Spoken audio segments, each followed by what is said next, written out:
เรื่องราวของนักศึกษาที่ต้องไปเอาเอกสารในตึกหอพักของอาจารย์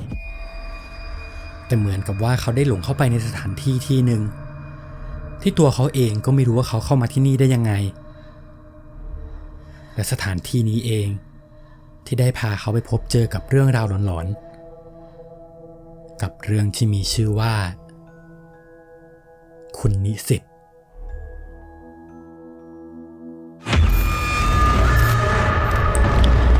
นินทาผีก่อนจะไปรับชมรับฟังเรื่องราวหลอนๆฝากกดไลค์กดติดตามกดกระดิ่งแจ้งเตือนเพื่อเป็นกำลังใจให้ทีมงานด้วยนะครับเรื่องนี้เป็นเรื่องราวของคุณโน้ต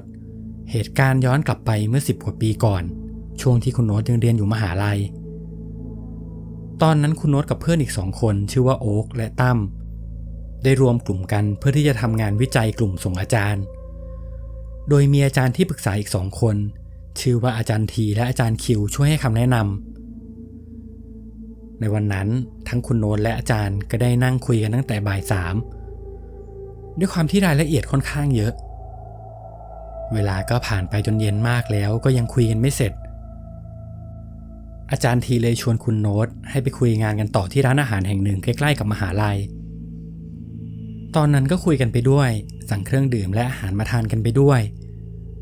จนเวลาผ่านไป3 ทุ่มกว่าระหว่างที่คุยกันอยู่นั้นอาจารย์ทีก็บอกว่ามีเอกสารชิ้นหนึ่งของอาจารย์ที่น่าจะช่วยให้การทำงานวิจัยครั้งนี้เป็นไปได้ง่ายขึ้นอาจารย์เลยบอกกับคุณโน้ตว่าโน้ตเดี๋ยวไปเอาเอกสารในห้องพักอาจารย์มาให้หน่อยอยู่บนโต๊ะคอมของอาจารย์ซึ่งที่อาจารย์ใช้คุณโน้ตไปเอาเพราะคุณโน้ตเคยไปหยิบของให้อาจารย์ค่อนข้างบ่อย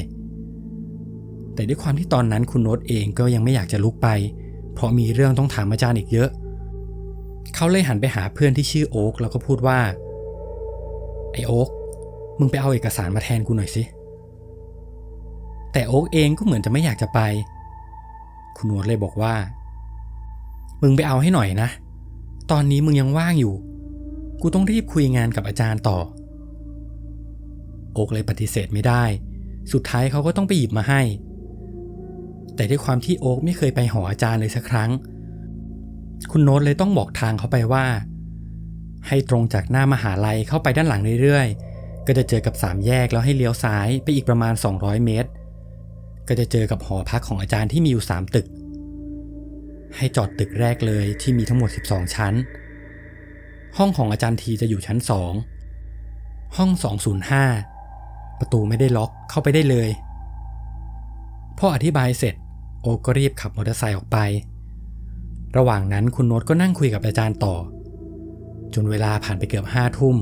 โอ๊คก็ยังไม่กลับมาอาจารย์ทีเห็นว่ามันเริ่มดึกมากแล้วเลยบอกคุณโน้ตว่าให้โทรตามทีหน่อยมหาลัยก็อยู่ตรงนี้เองทำไมเข้าไปนานจัง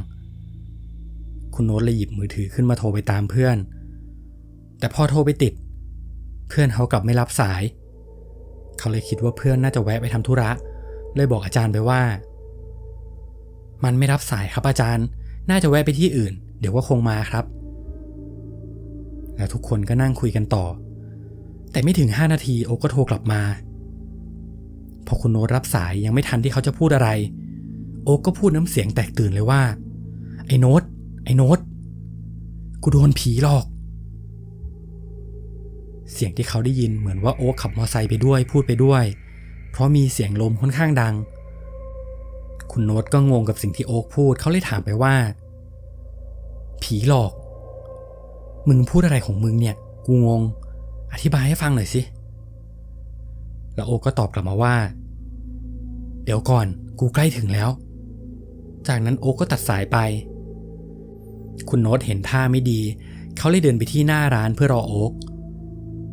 แต่พอโอ๊คขับรถมอเตอร์ไซค์มาถึงเขาก็รีบเดินไปที่โต๊ะโดยที่ไม่พูดอะไรสักคำโอ๊คมีอาการกลัวอย่างเห็นได้ชัดก่อนที่เขาจะพูดว่าขอเล่าเพียวๆแก้วหนึ่งเดี๋ยวกูจะเล่าเรื่องที่กูเจอมาเมื่อกี้ให้ฟังพอดื่มเหล้าเสร็จโอ๊คก็ค่อยๆตั้งสติแล้วก็เริ่มเล่าว่าต อนที่เขาได้ขับรถเข้าไปในมหาวิทยาลัยเขาก็ขับไปตามเส้นทางที่คุณโน้ตบอกตามปกติจนไปถึงทางสามแยกและเขาก็ดันลืมไปว่าต้องเลี้ยวไปทางไหน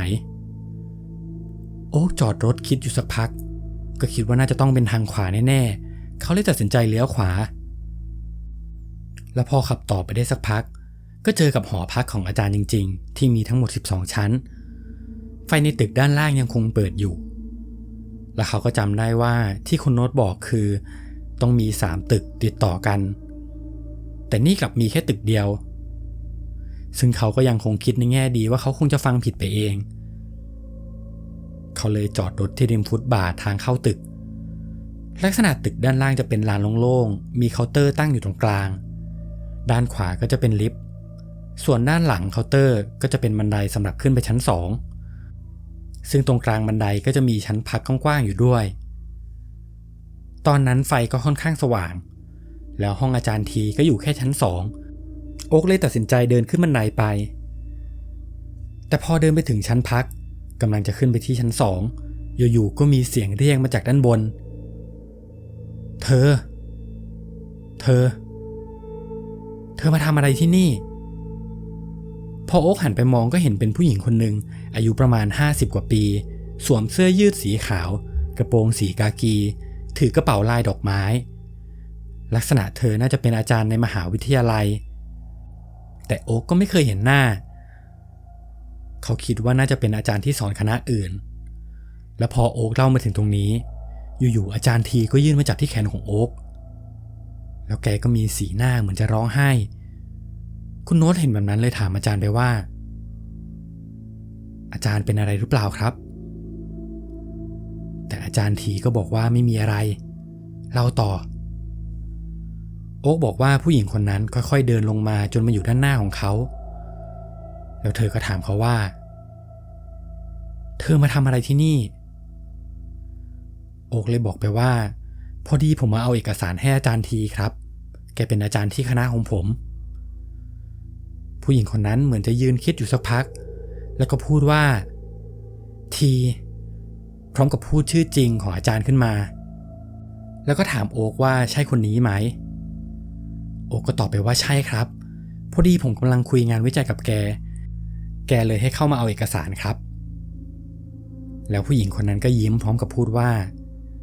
เดี๋ยวนี้ทีเป็นอาจารย์แล้วเหรอเนี่ยเด็กคนนั้นโตขึ้นมากเลย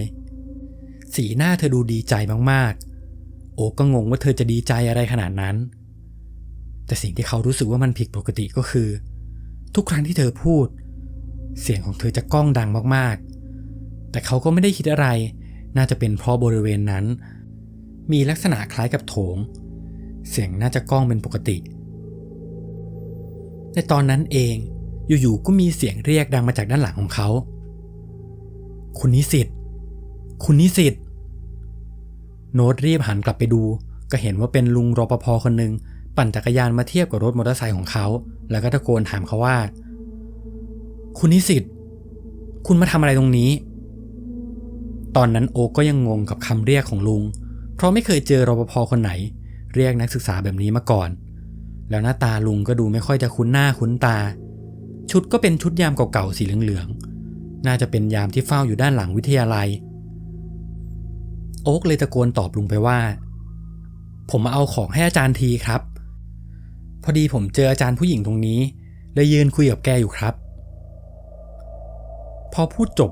โอ๊คก็หันกลับไปหาอาจารย์ผู้หญิงคนนั้น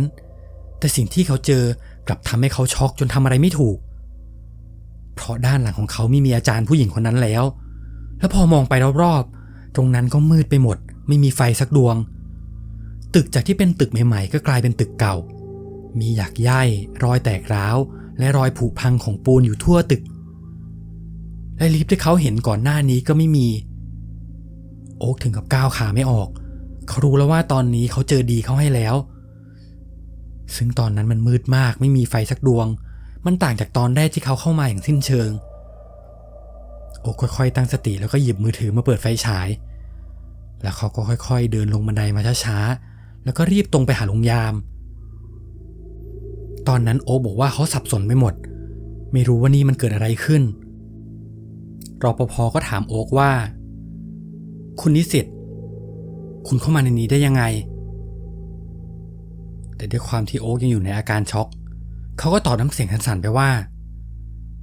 ผมเข้ามาเอาของครับมาเอาของให้อาจารย์ทีแล้วเมื่อกี้ผมก็เจออาจารย์ผู้หญิงเขาเล่าผิดๆถูกๆรปภเลยบอกว่าคุณนิสิตคุณใจเย็นๆก่อนนะ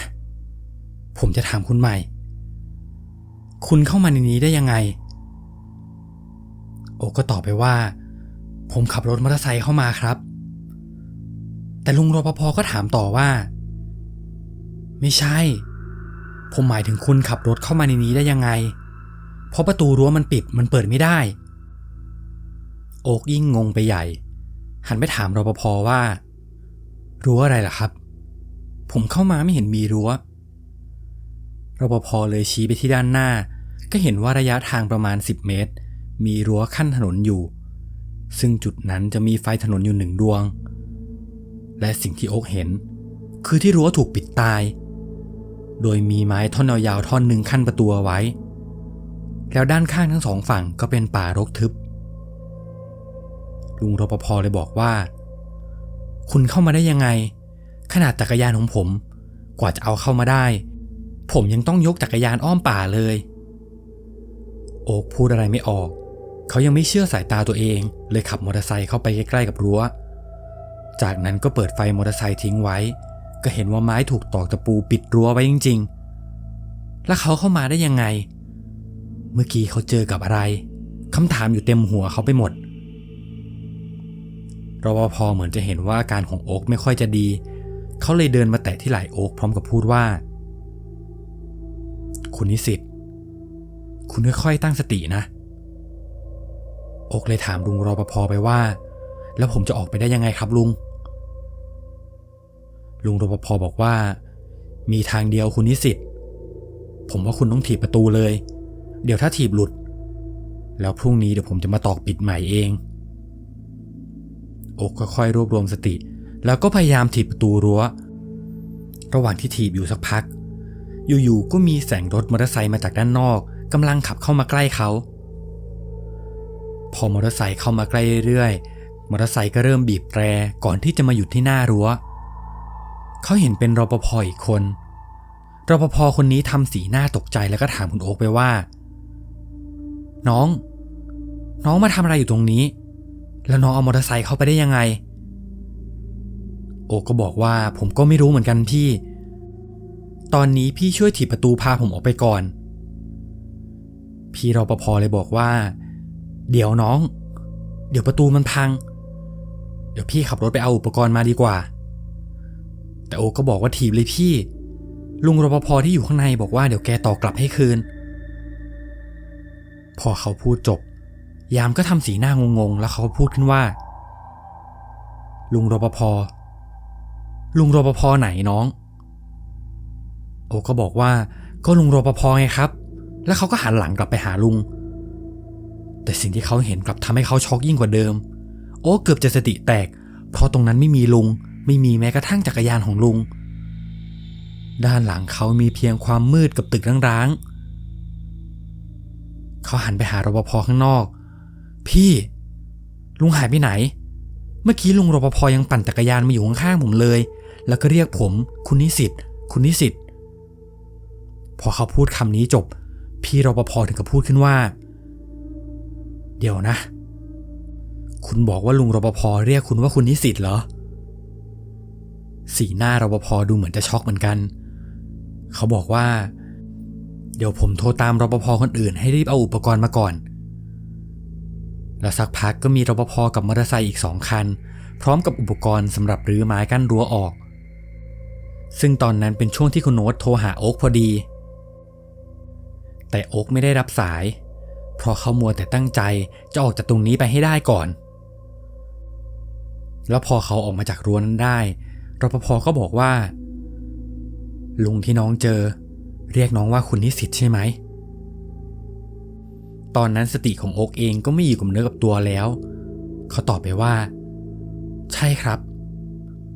แล้วรปภก็บอกว่าลุงที่น้องเจอน่าจะเป็นลุงรปภรุ่นแรก เป็นรปภ.ที่มาอยู่ตั้งแต่มหาลัยเปิดเมื่อ50 ปีก่อนซึ่งลุงแกเสียไปนานแล้ว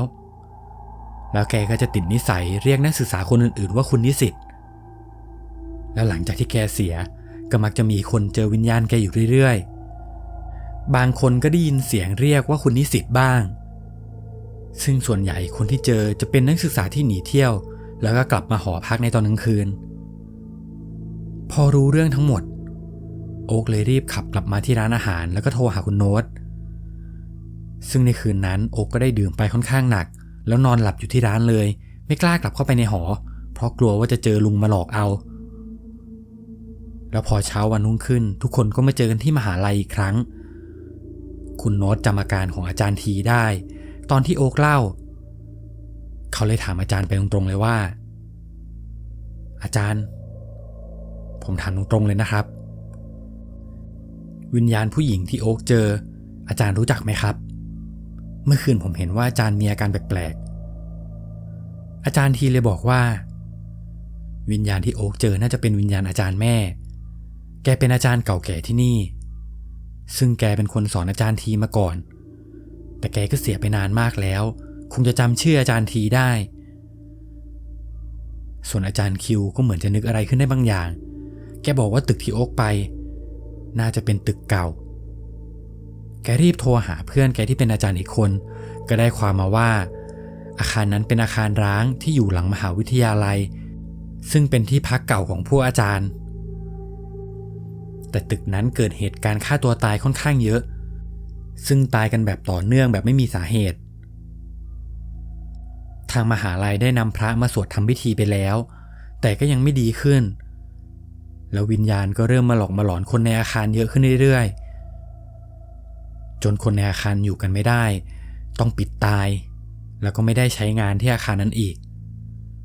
แต่ก็มีนักศึกษาที่ชอบลองของเข้ามาท้าทายข้างในนี้แล้วก็เจอกันเยอะมากๆพอเอาไปเล่าให้คนอื่นๆฟังก็เริ่มมีคนอยากมาท้าทายวิญญาณมากขึ้นเรื่อยๆจนสุดท้ายต้องปิดรั้วแล้วก็เอาไม้มาตีกั้นเอาไว้เพื่อไม่ให้ใครเข้ามาข้างในนี้อีกแต่ล่าสุด